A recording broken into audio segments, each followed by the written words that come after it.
it's the same thing as The Rock. Dwayne would when I first started, Dwayne didn't come till 7 months, 8 months later. And I had been learning all this shit, doing drop downs and, leapfrogs and locking up and how to run the ropes and taking bumps and all of this stuff.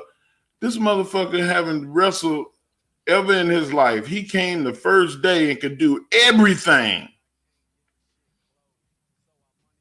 I mean, he could do any. Dwayne and Tom Prichard, they probably went 5 minutes of doing Tom was just calling it to him as he went. And I'm sitting there with my arms folded like, this your first day? Doesn't seem fair, does it? Hell no, it wasn't fair. And Dwayne would say, man, I used to play with my cousins. I wrestled a bunch. Growing up, I just never practiced before. He's like, man, it's fun, man. And then he started bragging on himself. You see that? You see my leapfrog?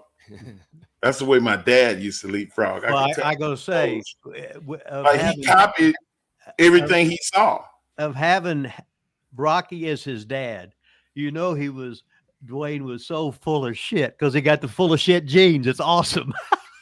Yep. He got it. He got it. 100%. Did you know who he was when he got there? No. He was nobody. Yeah.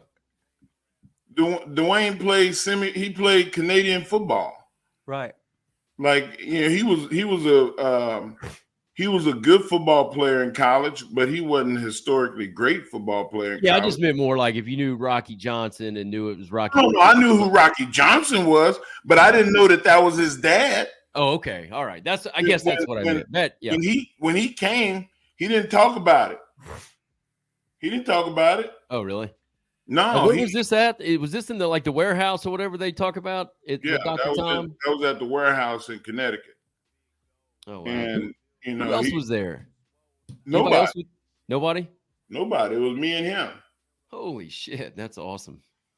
And I mean, when you start a developmental franchise, and the first two people you start with is Mark Henry and Dwayne Johnson, you fucking made some pretty good choices in the beginning. Two bona fide Hall of Fame guys that developed over time too. It's not like we got to a point and then we just stayed there and hovered out. Man, I went up and went down and went up and went down. And then when I started going up that last run after I left Louisville in 2002 after healing up from injury, shit, the rest was history. Watch. I said, watch this next video that's coming up on your screen. Remember now, watch it. That I can't get this shit closed.